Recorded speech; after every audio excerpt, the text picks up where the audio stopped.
Hey guys, welcome back to Driven to Compete channel. My name's Sean. If this is your first time on the channel, please hit that subscribe button and the bell so you can stay up to date on all my latest videos. Today's video, I'm working on my PMAS cold air intake, and I want to talk about some improvements I'm making to it for those of you at home that may have the same intake with some of the same gripes. So here we have it. I get compliments all the time on this. If you have a blower, TVS blower package, whether it be VMP, Roush, Ford Racing, very similar. You're going to have some limitations on what intakes you can run. I chose to go with the PMAS because I wanted a much bigger, I think it's like 120 millimeter inlet tube. GLT makes a great one as well. But what I notice is when it rains, I get water sometimes out of there, and it drips right in here. So I didn't want it dripping on the filter itself. So I went ahead and I picked this one, and I kind of liked the fact that you could see down in it, and it was kind of a semi-open. But one of the things I noticed was very early on, it came with these plastic push-ins, and then you have a screw that goes down and through there, and that's all that really holds this cover in place. And I've never really cared for the fit of the cover. If you can see here, it kind of has never sat nicely. So what I've decided to do was modify it, and I've already started the modification, and I'm going to catch you up on that because typically they don't come through with holes here, but I've already done that, and I'm going to explain to you why in just a moment.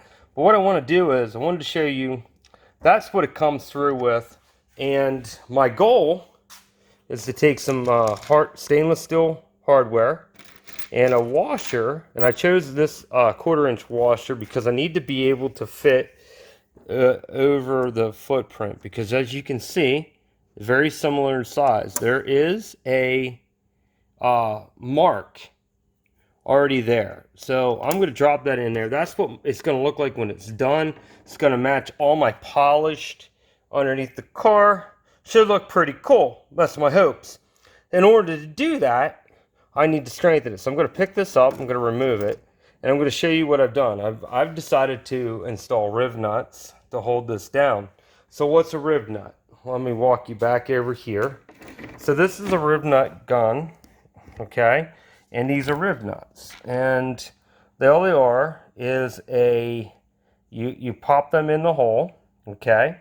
And the part here that is ribbed, you can see on the end, is meant to crush, very much like a rivet, okay? So all you have is this flat spot right here that's threaded to thread into.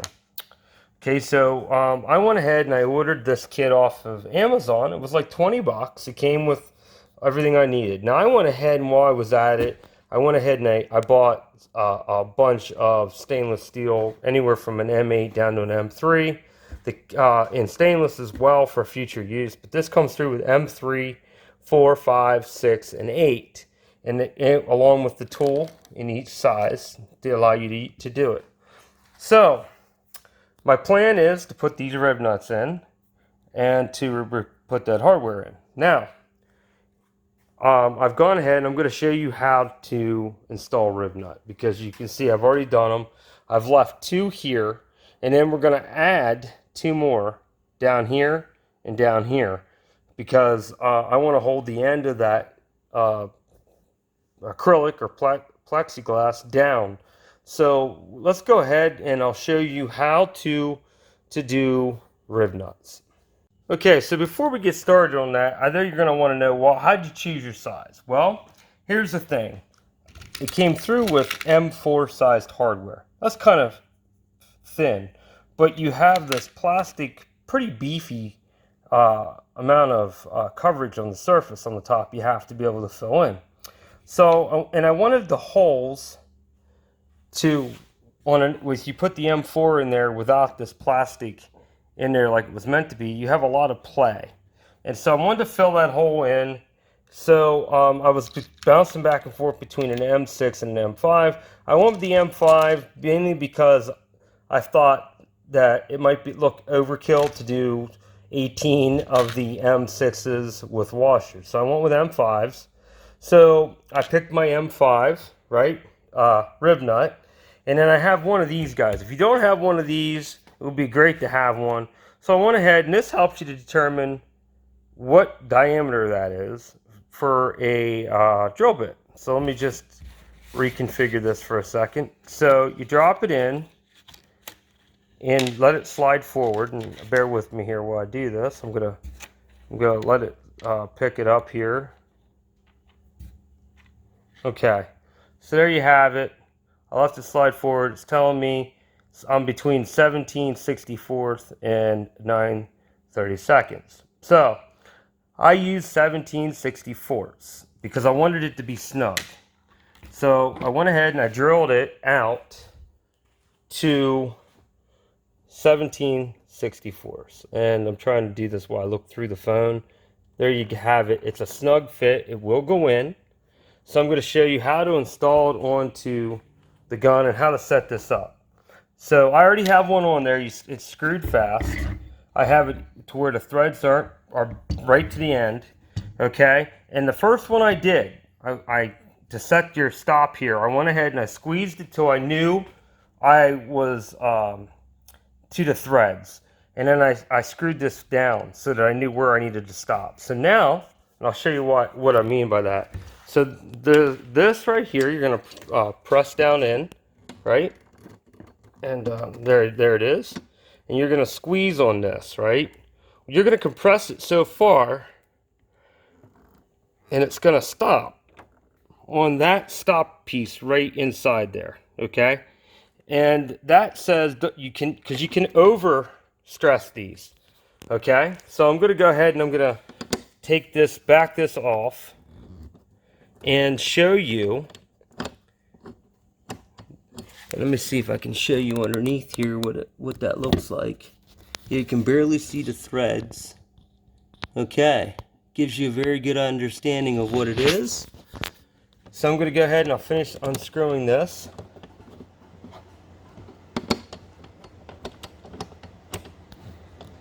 Okay, so I've gone ahead and I've installed the last 2 rib nuts. Now, what do we need to do next? We're going to put the cover back on so we can mark our holes for where we need to drill there. Now, you're going to ask, how did you select these holes? Well, I went with, all I did was match my distance.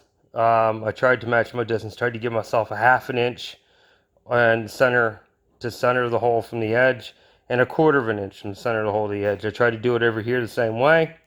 So let's go ahead and we're going to reinstall this cover, and I will show you why in just a... Okay, so I've just gone ahead and I've installed these 2 to hold it in place. So now I need to mark, and I'm going to use, I love using whiteout pens here. I'm going to mark where I need my hole to be drilled on both of these. Okay, now I'm going to take this back off, and I'm going to go back and I'm going to drill that hole. And I already know what size I'm using. I'm using 17/64 because that was the measurement I came up with when I checked to see what size drill bit I needed for this. There you have it. These are what you're going to need. You're going to need some stainless steel hardware. You're going to need to be able to do rib nuts, rib nut gun, and some rib nuts. If you're not sure of what your need there, you can grab one of these guys that will help you out tremendously. Here's a really good drill bit set, a drill, and instead of using a wrench, or a ratchet, I'm using a 1/4 inch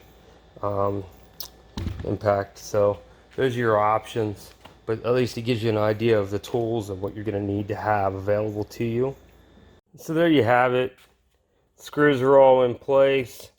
Like I said, changes the look, but more importantly, it's a lot sturdier to hold everything in place. And you know, I'm going to reach out to PMAS because this, I don't know if you can see it, this cover is really scratched up. And I'm going to see if, everybody always asks me what kind of intake, who makes it, and their name's not on it readily. So I'm going to make them an offer. If they would send me a free cover, I'm going to advertise with their logo inside so that people can see it, know who makes it. So I'll let you know that in a follow-up video how I make out there.